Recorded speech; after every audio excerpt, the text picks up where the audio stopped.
সুপ্রিয় শিক্ষার্থীবৃন্দ এবং যারা শুনছেন সবাইকে আসসালামু আলাইকুম।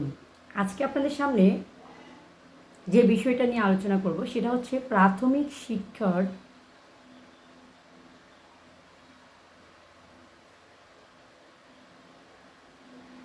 সম্পর্কে সংবিধানের একটা অনুচ্ছেদ রয়েছে। সেই অনুচ্ছেদটা কত নম্বর অনুচ্ছেদে রয়েছে এবং কত ভাগে কততম ভাগে রয়েছে। সংবিধানের দ্বিতীয় ভাগ অর্থাৎ রাষ্ট্র পরিচালনার মূলনীতি এর মধ্যে অবৈতনিক প্রাথমিক শিক্ষা সম্পর্কে বলা আছে। এর 17 নম্বর অনুচ্ছেদে এই অবৈতনিক ও বাধ্যতামূলক প্রাথমিক শিক্ষা সম্পর্কে বলা আছে। এক্ষেত্রে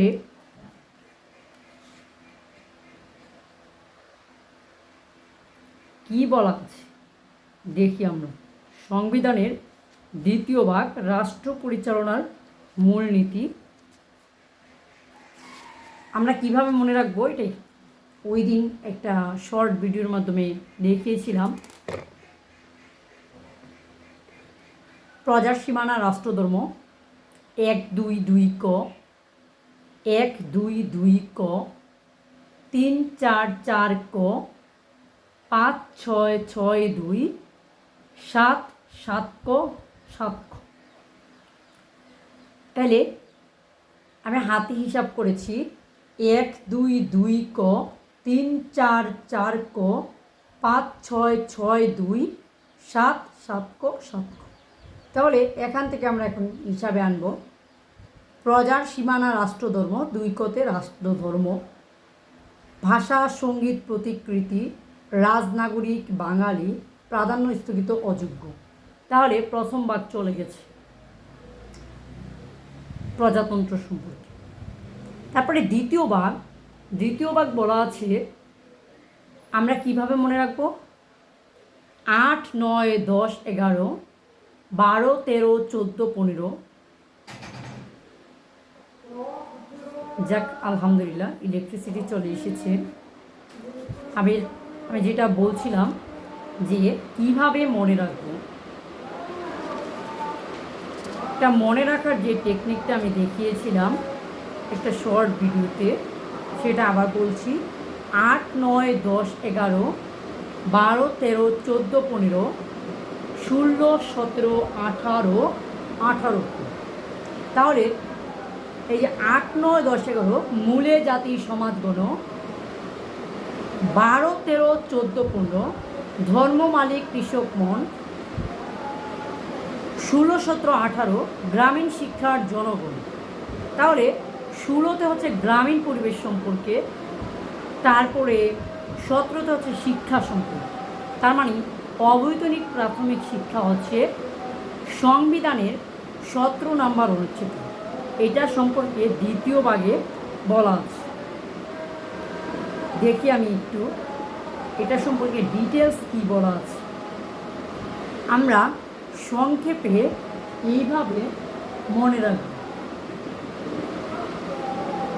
তাহলে অবৈতনিক ও বাধ্যতামূলক প্রাথমিক শিক্ষা সম্পর্কে কি বলা আছে। রাষ্ট্র একই পদ্ধতির সংবিধানের 17 নম্বর অনুচ্ছেদে আবারও বলছি, সংবিধানের 17 নম্বর অনুচ্ছেদে, এটা হচ্ছে দ্বিতীয় ভাগ রাষ্ট্র পরিচালনার মূলনীতি যে ভাগটা, সেখানে 17 নম্বর অনুচ্ছেদে অবৈতনিক ও বাধ্যতামূলক প্রাথমিক শিক্ষা সম্পর্কে বলা আছে। এর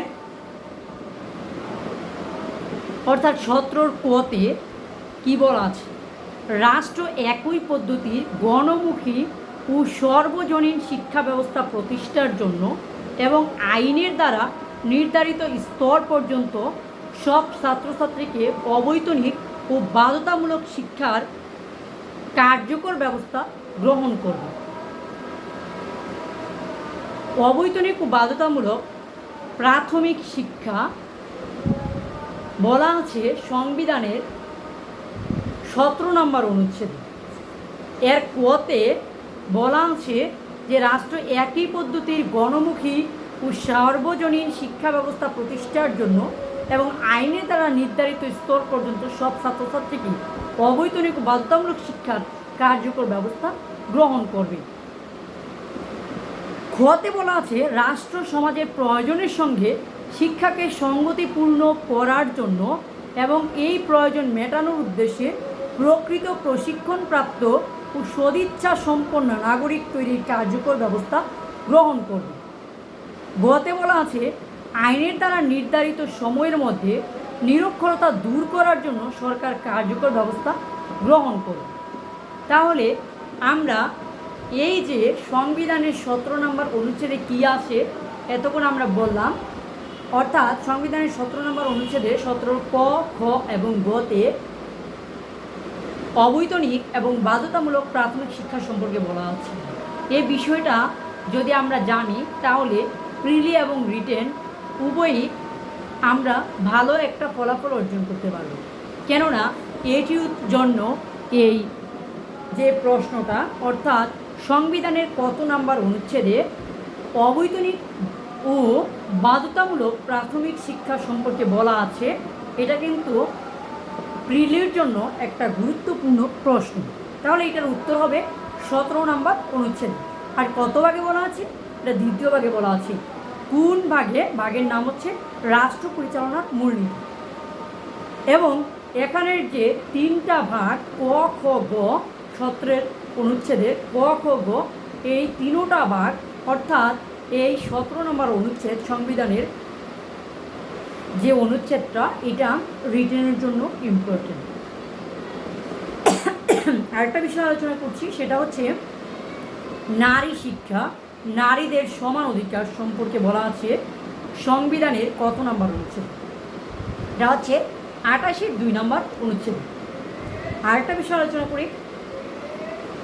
আরেকটা বিষয় যেটা হচ্ছে আমাদের নিয়োগের সমতা, এ সম্পর্কে সংবিধানের কত নম্বর অনুচ্ছেদে বলা আছে? আমরা এতক্ষণ পড়েছি সংবিধানের 2য় ভাগ রাষ্ট্র পরিচালনার মূলনীতি সম্পর্কে। অর্থাৎ রাষ্ট্র পরিচালনার মূলনীতির আমরা 8, 9, 10, 11 মূলে জাতি সমাজগণ, 12, 13, 14, 15 ধর্মমালিক কৃষক মন, 16, 17, 18 গ্রামীণ শিক্ষার জনগণ এবং 18 ক পরিবেশের উন্নয়ন। তারপরে আমরা যদি পরের ভাগগুলোতে যাই, যেমন 19, 20, 21 সুযোগের অধিকার নাগরিকের কর্তব্য, 22 বিচারের স্বাধীনতা। এটা আমরা ছন্দের খাতিরে এইভাবে মনে রাখবো, 19, 20, 21 সুযোগের অধিকার নাগরিকের কর্তব্য, 22 বিচারের স্বাধীনতা। এই হলো বক্তব্য। 23 ক জাতীয় সংস্কৃতি উপজাতি, 24, 25 জাতীয় স্মৃতিতে পররাষ্ট্র ইউনিটি। তাহলে সংবিধানের এই ভাগগুলো মনে রাখার জন্য আমি আবারও পড়ছি, কীভাবে মনে রাখবো। 19, 20, 21, 22, 23 ক 24, 25 সুযোগের অধিকার নাগরিকের কর্তব্য, বিচারের স্বাধীনতা। এই হলো বক্তব্য। জাতীয় সংস্কৃতি উপজাতি, জাতীয় স্মৃতিতে পররাষ্ট্র এই নীতি। দেখি এখনো সমতার সম্পর্কে আসেন, পরবর্তী ভাগে যাই। পরবর্তী ভাগ হচ্ছে সংবিধানের মৌলিক অধিকার, 3য় ভাগ, যেটা 26 থেকে 27 ক পর্যন্ত। তাহলে এখানে মৌলিক অধিকার কী কী আছে আমি পরে শোনাচ্ছি। 27, 28 আইনের সমতা, ধর্মের বৈষম্য, 29, 30 নিয়োগের সমতা, খেতাবগুলি নিষিদ্ধ, 31, 32 আইনের আশ্রয়ে জীবনের রক্ষণ, 33, 34 গ্রেপ্তার ও আটকে জবরদস্ত এইমন, 35 বিচারের রক্ষণ। তাহলে আমরা কীভাবে মনে রাখবো? 27, 28, 29, 30, 31, 32, 33, 34, 35। তাহলে ধারাগুলো কীভাবে আসতেছে? আইনের সমতা, ধর্মের বৈষম্য, নিয়োগের সমতা, খেতাবগুলি নিষিদ্ধ, আইনের আশ্রয়ে জীবনের রক্ষণ, গ্রেপ্তার ও আটকে জবরদস্ত এইমন, বিচারেই রক্ষণ। তাহলে আমরা এই যে সমতা সম্পর্কে, তার মানে আইনের সমতা সম্পর্কে সংবিধানের কত নম্বর অনুচ্ছেদে বলা আছে? আইনের সমতা, যেহেতু বর্তমানে ছাত্ররা আন্দোলন করছে সেই জন্য আইনের সমতার কথাটা বললাম, এবং নিয়োগের সমতার বিষয়টা তুললাম। তাহলে আইনের সমতা সম্পর্কে সংবিধানের 27 নম্বর অনুচ্ছেদে বলা আছে, অর্থাৎ আইনের দৃষ্টিতে সমতা। আবার ধর্ম প্রভৃতি কারণে বৈষম্য বা সম্পর্কে বলা আছে যে কোনো বৈষম্য করা যাবে না, সেটা হচ্ছে 28 নম্বর অনুচ্ছেদে, এবং 28-2 নম্বর অনুচ্ছেদে আছে নারী পুরুষের সর্বস্তরের সমান অধিকারের কথা। নারী পুরুষ সমান অধিকারের কথা একটা গুরুত্বপূর্ণ একটা অনুচ্ছেদ সংবিধানের, এটা হচ্ছে 28-2 নম্বর অনুচ্ছেদ। তারপরে আরেকটা বিষয়, সেটা হচ্ছে নিয়োগের সমতা। নিয়োগের সমতা যেটা এই যে কোটা পদ্ধতির বিষয়টা বর্তমানে চলতেছে, সরকারি চাকরিতে কোটা পদ্ধতি, সেজন্য এটা পড়লাম। নিয়োগের সমতা হচ্ছে সরকারি নিয়োগ লাভে সুযোগের সমতা, এটা 29 নম্বর অনুচ্ছেদ। সরকারি চাকরিতে কোটা পদ্ধতি আছে 29-3 নম্বর অনুচ্ছেদ। বিদেশি খেতাব প্রভৃতি গ্রহণ নিষিদ্ধকরণ আছে 30 নম্বর অনুচ্ছেদ। আচ্ছা, বাকিগুলো দরকার নেই, পরবর্তীতে আরেকটা বাকি অংশগুলো মৌলিক অধিকার বা তৃতীয় ভাগের সংবিধানের, এটার মৌলিক অধিকারগুলো পড়ছি। 36, 37, 38, 39, 40, 41, 42, 43, 44, 45, 46, 47, চলাফেরা সমাবেশের সংগঠনের চিন্তা, পেশা ও ধর্মীয় স্বাধীনতা, সম্পত্তি গৃহরাখ বলবৎ, শৃঙ্খলের দায় মুক্তি, আইনের হেফাজত। তাহলে এই যে 36, 37, 38, 39, 40, 41, 42, 43, 44, 45, 46, 47, 47 পর্যন্ত সংবিধানের অনুচ্ছেদ, অর্থাৎ তৃতীয় ভাগ মৌলিক অধিকার 47 পর্যন্ত। তাহলে আমি আরেকটু ডিটেলস আপনাদেরকে জানাই। সরকারি চাকরিতে যেহেতু এখন কোটা পদ্ধতি নিয়ে এবং নিয়োগের সমতা নিয়ে অনেক আন্দোলন চলতেছে দেশে, সেজন্য আপনাদেরকে আমি একটু এই সরকারি চাকরির ক্ষেত্রে এই কোটা পদ্ধতি অর্থাৎ মৌলিক অধিকারের সংক্রান্ত যে ভাগটা সংবিধানের তৃতীয় ভাগে এর আইনের সমতা, আইনের দৃষ্টিতে সমতা, এটা হচ্ছে 27 নম্বর অনুচ্ছেদে সব নাগরিক আইনের দৃষ্টিতে সমান এবং সবাই আইনের সমান আশ্রয় লাভের অধিকারী। 28 নম্বর অনুচ্ছেদের 1 নম্বর, 2 নম্বর এবং 3 নংয়ে কী বলা আছে, অর্থাৎ 28 নং অনুচ্ছেদে হচ্ছে ধর্মীয় বৈষম্য, নারী পুরুষের বৈষম্য, এগুলো নিয়ে যে আলোচনাটা আছে সেটা আপনাদের সাথে আলোচনা করছি। ধর্মীয় প্রভৃতি কারণে বৈষম্য আমরা 28 নম্বর অনুচ্ছেদে ছন্দে পড়েছি।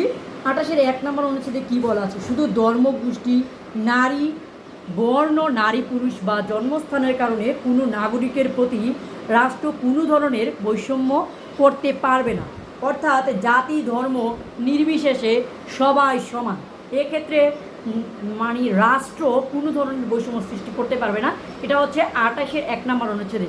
2 নম্বর অনুচ্ছেদে হচ্ছে লিঙ্গ বৈষম্য করা যাবে না, অর্থাৎ 2 নম্বর অনুচ্ছেদে বলা আছে রাষ্ট্র ও গণজীবনে নারী পুরুষ সমান অধিকারী, এবং 3 নম্বর অনুচ্ছেদে শুধু ধর্ম, গোষ্ঠী, বর্ণ, নারী পুরুষ ভেদে বা জন্মস্থানের কারণে জনসাধারণের জন্য উন্মুক্ত কোনো বিনোদন বা বিশ্রামের স্থানে প্রবেশের ক্ষেত্রে কোনো নাগরিকের ওপর কোনো প্রকার অক্ষমতা, বাধ্যবাধকতা, বাধাদান বা শর্ত আরোপ করা যাবে না, অর্থাৎ ধর্ম, বর্ণ নির্বিশেষে সবাই সব জায়গায় সমান বিশ্রামাগার, অর্থাৎ যেখানে বিশ্রামাগার সেখানে সবাই সমান অধিকার ভোগ করবে।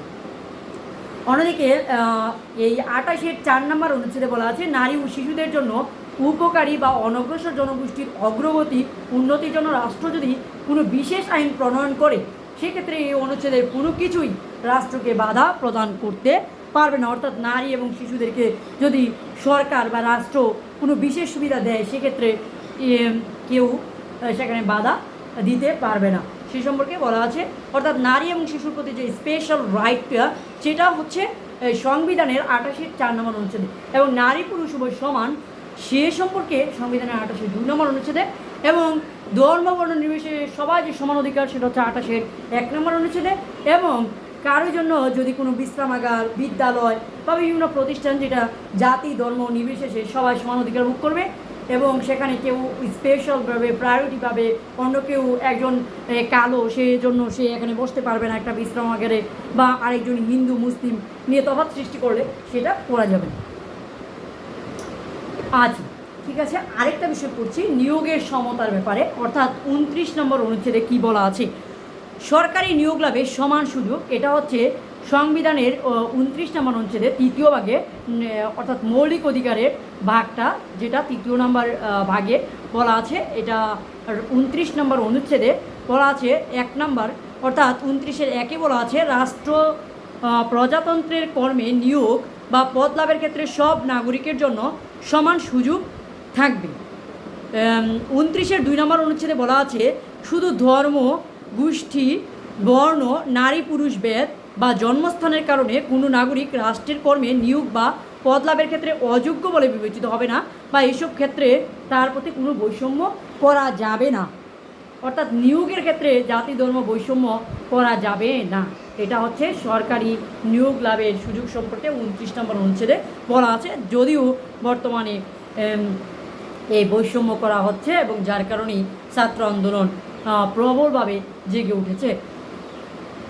সংবিধানের 29-এর 3 নম্বর অনুচ্ছেদে বলা আছে যে তবে এই অনুচ্ছেদের কোনো কিছুই রাষ্ট্রকে নিম্নলিখিত কাজগুলো করার ক্ষেত্রে কোনো বাধা হিসাবে কাজ করবে না। কোন কোন ক্ষেত্রে? 29-এর 3-এর কতে বলা আছে নাগরিকদের মধ্যে যে কোনো পিছিয়ে পড়া অংশ যেন রাষ্ট্রের কর্মে উপযুক্ত প্রতিনিধিত্ব লাভ করতে পারে, এই উদ্দেশ্যে তাদের জন্য বিশেষ আইন প্রণয়ন করা যাবে। পিছিয়ে পড়া জনগোষ্ঠী বলতে বর্তমানে বোঝানো হচ্ছে উপজাতি, ক্ষুদ্র নৃগোষ্ঠী, বা একসময় নারীদেরকে বলা হতো যে তারা পিছিয়ে পড়া জনগোষ্ঠী, কর্মক্ষেত্রে তারা সমান অধিকার ভোগ করতে পারছে না, বিভিন্ন বাধা বিপত্তি, ফ্যামিলি এবং রাষ্ট্রীয় বিভিন্ন সুযোগ সুবিধার অভাবের কারণে। বর্তমানে কিন্তু নারী পুরুষ সবাই সমান, যা 28-এর 2 নম্বর অনুচ্ছেদে বলা আছে, এবং কর্মক্ষেত্রেও তারা সমান সুযোগ সুবিধা পাচ্ছে এবং কেউই পিছিয়ে নেই। তাই কিন্তু বর্তমানে ছাত্র আন্দোলন, যেখানে নারীরাও প্রবলভাবে অংশগ্রহণ করছে, এবং যেটা আপনারা দেখছেন যে ছাত্র আন্দোলনে এই নারীরা অংশগ্রহণ করে অনেক নারী, অনেক মেয়েরাও কিন্তু বুলেটের আঘাত পেয়ে আহত হয়েছে। সেজন্য আমি বলবো যে নারীরা নিজে বুক পেতে দিচ্ছে নিজেকে, যে সবার সমান অধিকার পাক, বা যেখানে বলা হচ্ছে যে আমি কেন পিছিয়ে পড়ব, বা আমি কেন সমাজে বা রাষ্ট্রে কেন আমি পিছিয়ে পড়া জনগোষ্ঠীর খাতে নাম লিখাবো, আমি তো সমান সুযোগ সুবিধা পাচ্ছি এবং আমি নিজেকে সমান যোগ্য বলে মনে করছি। সেই জন্য কিন্তু নারীরা এই আপনার কোটা আন্দোলনে সমান অংশীদার হচ্ছে, যদিও তাদেরকে সরকার কিছু সুযোগ সুবিধা দিয়েছে, কিন্তু তারা এই সুযোগ সুবিধা নিয়ে নিজেদেরকে হেয় ভাবতে চান না। সেজন্যই কিন্তু তারা এই নারীরা মানে কোটা আন্দোলনের পক্ষে আন্দোলন করছে। সেক্ষেত্রে আর একটা দেখি 29-এর আর কোথায় কী ধরনের কথা, অর্থাৎ সরকারি সমান সুযোগ লাভে যে বিষয়টা বলা আছে তার আবার বিপক্ষে, অর্থাৎ পিছিয়ে পড়া জনগোষ্ঠীর জন্য সরকারে কিছু স্পেশাল সুবিধা দিবে। এবং আরেকটা কি বললো যে 29-এর 3-এর খোয়াতে বলা আছে যে কোনো ধর্মীয় বা উপসম্প্রদায়ের প্রতিষ্ঠানে তাদের নিজস্ব লোকদের নিয়োগ সংরক্ষণের বিধান সংবলিত যে কোনো শ্রেণীর নিয়োগ বা পদ যথাক্রমে পুরুষ বা নারীর জন্য সংরক্ষণ করা যাবে। এবং সংবিধানের 29-এর 3-এর গতে বলা আছে যে যে শ্রেণীর কাজের বিশেষ ধরনের জন্য তা নারী বা পুরুষের জন্য অনুপযুক্ত বিবেচিত হয়, এমন যে কোনো শ্রেণীর নিয়োগ বা পদ যথাক্রমে পুরুষ এবং নারীর জন্য সংরক্ষণ করা যাবে।